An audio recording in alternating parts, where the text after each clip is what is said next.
A paz seja convosco, amados irmãos.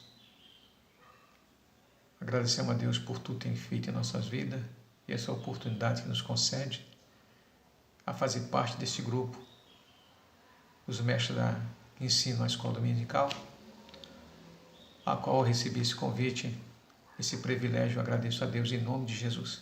Sejam todos bem-vindos, vamos estudar junto.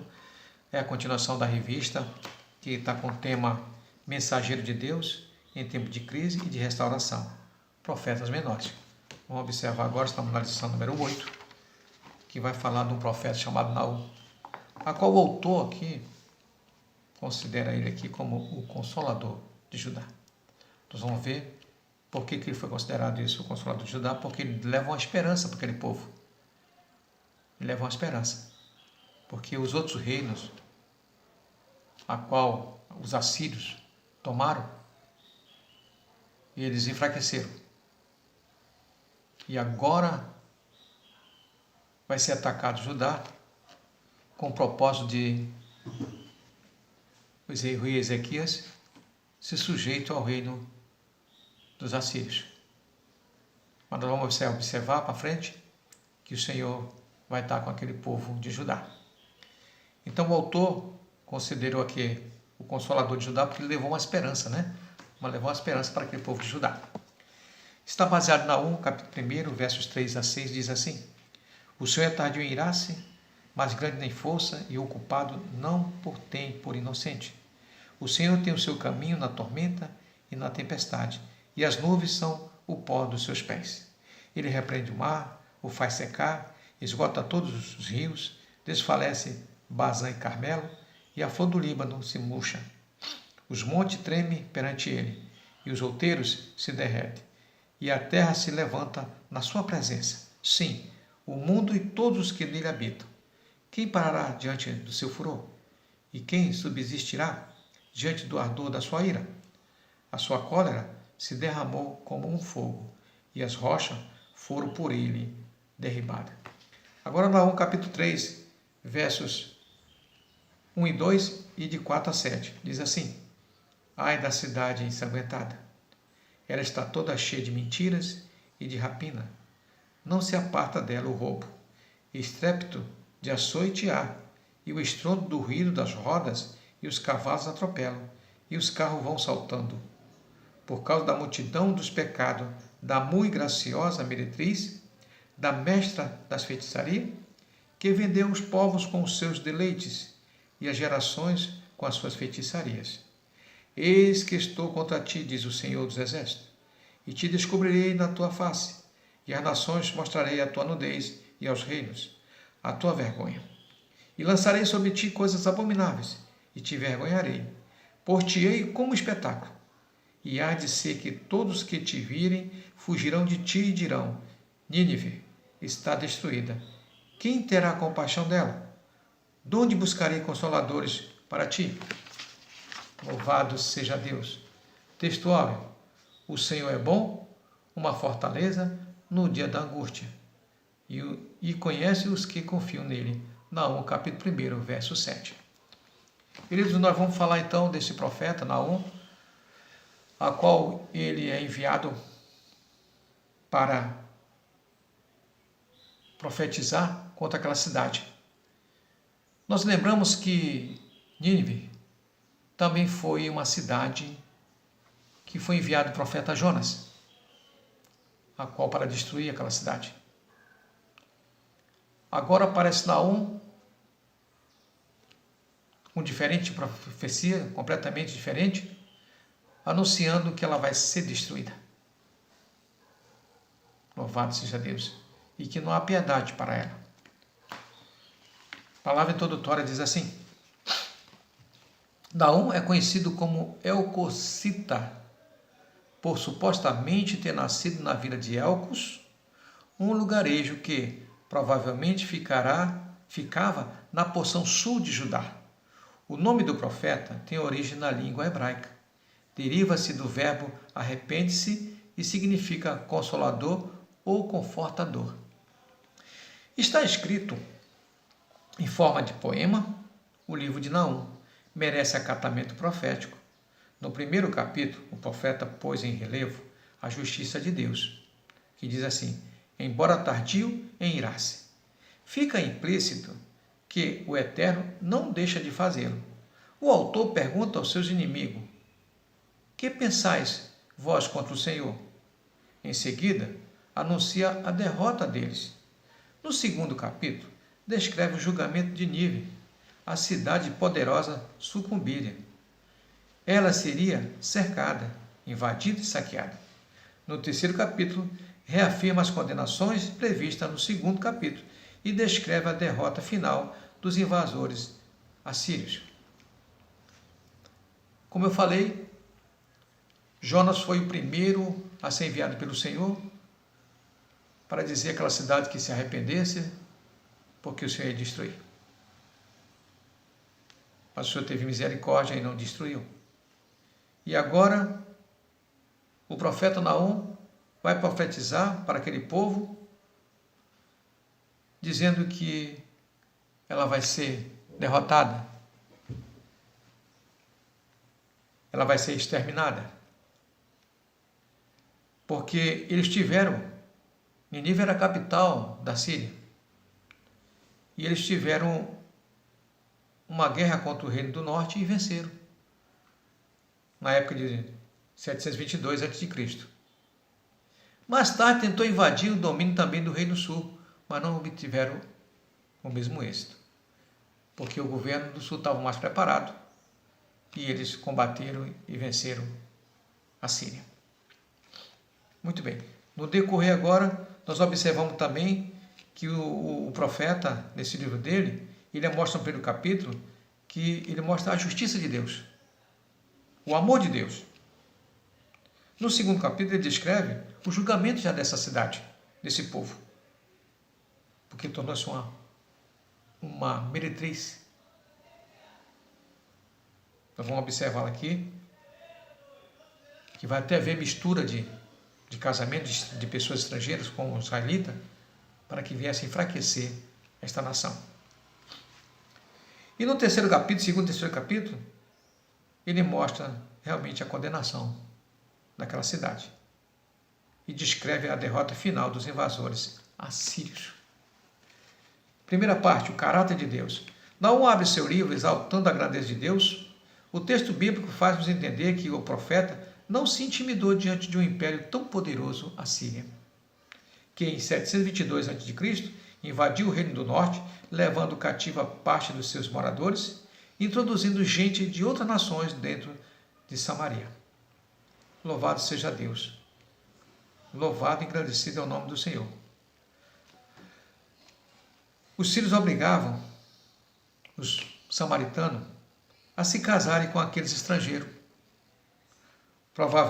promovendo uma miscigenação racial, ou seja, uma mistura de nação. E eles pretendiam fazer os hebreus do Reino Norte perder a sua identidade de israelita. Louvado seja Deus. Mas na frente nós vamos ver isso, a continuação, a qual até mesmo diz que eles obrigavam outros deuses para que eles adorassem também. Mas aqui mostra que ao mesmo tempo que eles adoravam o reino da terra, como chamam, o Deus da terra, eles também adoravam os seus deuses falsos. Está lá em 2 Reis, capítulo 17, versos 32. Louvado seja Deus. 1.1. Uma mensagem de consolo. O profeta anunciou para a alegria dos habitantes de Judá que Nínive, a capital da Síria, seria completamente destruída, porque Deus não tolera por muito tempo aqueles que governam com violência. Por fim, o jugo de Judá seria quebrado. Agora, Naum, como consolador, ele leva essa notícia ao povo, um conforto, porque o Senhor dizia que Deus não tolera por muito tempo as pessoas que agem com violência. Louvado seja Deus. Nós observamos que mais à frente o Senhor vai dar resposta, uma força para o rei Ezequias, que era o rei de Judá. 1.2. Deus exerce a vingança. Deus é bom e é severo. Está lá em Romanos 11, 22. Para quem o honra, ele manifesta abertamente a sua bondade, garantindo proteção e justiça. Mas para quem lhe defronta e despreza, ele é altamente rigoroso. Aí o profeta diz: o Senhor é tardio em irar-se, mas grande em força, e é o culpado não tem por inocente. Nós observamos aqui que esse livro, o aspecto teológico do livro de Naum, é mostrar a bondade de Deus, no sentido de levar à destruição aqueles que se opõem à sua vontade e maltratam o seu povo. Louvado seja Deus. E ainda diz que ao Eterno, ao Senhor, pertence a vingança, que sempre exerce o seu favor em favor dos que andam com Ele. Nós somos testemunha a isso. Se nós somos obedientes ao Senhor, nós podemos ficar despreocupados que o Senhor está agindo ao nosso favor, né? Louvado seja Deus. 1.3. O testemunho da natureza. Para tornar ainda mais veemente o seu discurso, Naum apelou para o testemunho da natureza acerca do poder de Deus. O Senhor repreende o mar, esgota rios, faz os montes tremerem e os outeiros derreterem. O Deus majestoso daria certamente uma resposta à altura dos seus inimigos, os assírios. Parte 2. Inclusão assíria sobre Judá. O domínio do Reino do Norte pelos assírios marca um período de grande sofrimento para o povo hebreu. Não apenas porque um cativeiro lhe fora imposto, mas também porque este fato acentuou e cristalizou uma separação que se iniciará nos tempos de Roboão. A partir de então, ambos os reis do norte e sul foram completamente afastados, pois o reino do norte, ao ser levado para o cativeiro, desintegrou-se. As marcas desse rompimento foram sentidas nos dias de Jesus. Está lá João, capítulo 4, versos 9, que fala daquela samaritana, né? A qual Jesus pediu água para ela. 2.1. A rebelião de Ezequias contra a Síria. O rei Ezequias promoveu uma grande reforma religiosa em Judá, reparando o templo, o sacerdócio e o culto a Deus. Ele resistiu aos assírios e isso os irritou, o rei da Síria. Louvado seja Deus.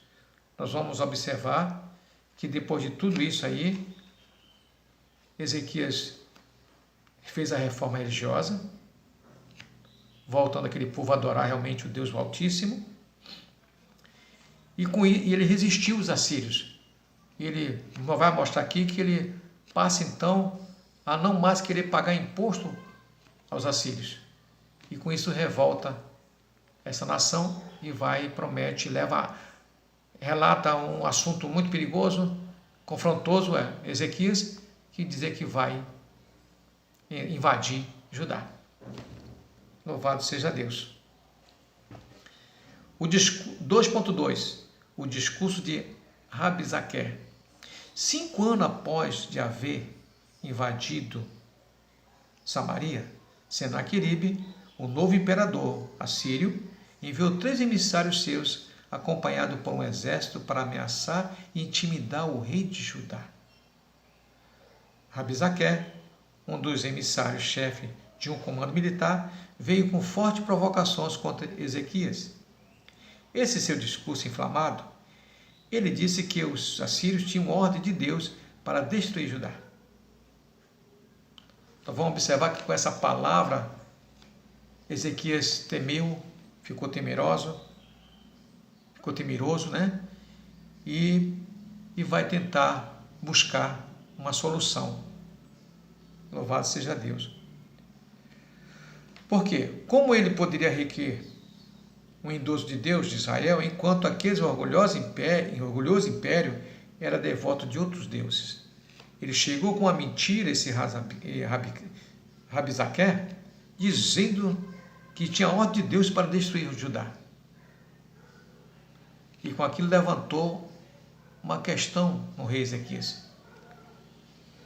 Louvado seja Deus. e ele vai pedir ajuda, o rei Ezequias. 2.3. Aflição de Ezequias. Diante de tais ameaças, o rei Ezequias, que até então havia enfrentado os assírios bravamente, agora estava intimidado e com medo de que eles invadissem Judá. No auge da sua aflição, enviou Eliaquim e Sebna à casa do profeta Isaías para pedir socorro. A resposta de Isaías foi encorajadora. Está lá em 2 Reis 19, 1 a 5 e 19, 2 Reis 19, 6 e 7. Louvado seja Deus. Então nós vamos observar aqui que, observamos nessa leitura, que o rei Ezequias ficou com medo, ficou temeroso. E a única solução, começar pelo pedir informação, pedir ajuda ou um parecer do profeta Isaías. 2.4. A oração de Ezequias. Ezequias orou a Deus em função da ameaça que recebera de Senaqueribe. E o Senhor entregou ao rei outra resposta, outra palavra, por meio do profeta Isaías, confirmando a primeira mensagem. Nós vamos observar lá em 2 Reis, no capítulo 19, de 15 a 19, que Senaqueribe faz um confronto para Ezequias, confrontando o rei e mostrando que o Deus que ele servia não podia escapar das suas mãos. Mas Ezequias, ele busca a solução. E ele busca e recebe do profeta, confirmando a primeira mensagem que foi dita para ele. Louvado seja Deus. Os assírios não conseguiram invadir Judá, porém já havia invadido o reino do norte, tomando a sua capital, Samaria. Devido à miscigenação racial, os samaritanos perderam a sua identidade israelita e eles já não podiam ser considerados uma raça pura, porque eles estavam sendo obrigados a casar com outros povos estrangeiros e com isso a nação, a raça enfraqueceria. 2.5. A resposta de Deus aos assírios. Naquela mesma noite, o anjo do Senhor feriu no arraial dos assírios 185.000 deles. Senaqueribe, rei da Síria, vendo os seus soldados mortos pela manhã, voltou para Nínive. Certo dia, enquanto orava ao seu Deus, Nisroque, foi morto por seus 2 filhos, Adrameleque e Sarezé. Contudo, essa vitória sobre os assírios não acabou aí. Nínive, a capital, continuava de pé. Se nós lermos o 2 Reis, no capítulo 19, por esse confronto que Senaqueribe fez diante do Senhor, ao seu povo, e a oração que Ezequias fez, vai mostrar lá, o Senhor agiu ao seu favor. Nós observamos que um anjo só matou 185.000 soldados. E com isso, ainda foi pior, porque o Senhor usou os 2 filhos de Senaqueribe para tirar a vida dele. Louvado seja Deus. Nós vamos observar agora, nessa terceira parte, a derrota da Assíria. A derrota de Senaqueribe não foi o único propósito, o prognóstico do profeta.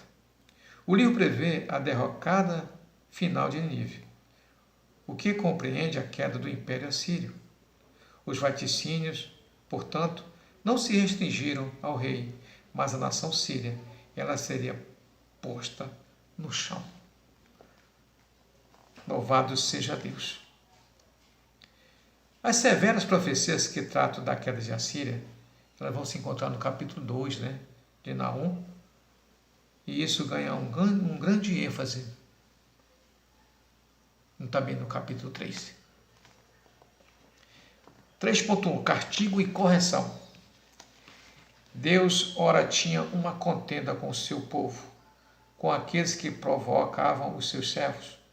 O juízo destinava-se aos estrangeiros. Como entender esse processo? Em primeiro lugar, é preciso compreender o modo duplo de Deus agir. Quando o juízo era lançado sobre os hebreus, a finalidade era corretiva.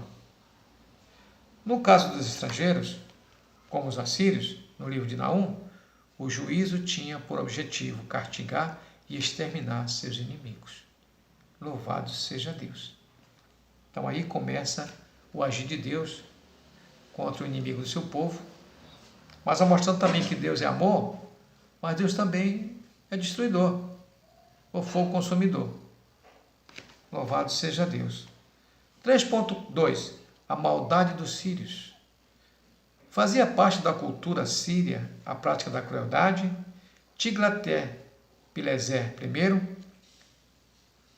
na época de 745 a 727 a.C., além de cortar os dedos, as orelhas e o nariz dos soldados que venciam nas batalhas, arrancava seus olhos e empilhava suas cabeças em forma de piramidal. Observamos que passou a ser um rei mau, ou seja, um reino que maltratava, que era mau realmente. Então, além de destruir os povos, os assírios saqueavam seus bens, exigiam impostos aos seus governantes, e no caso do rei Ezequias, por exemplo, pagou imposto a Senaqueribe muitos anos, até se rebelar contra ele. Está lá em 2 Reis, no capítulo 19, versículos 14. Louvado seja Deus.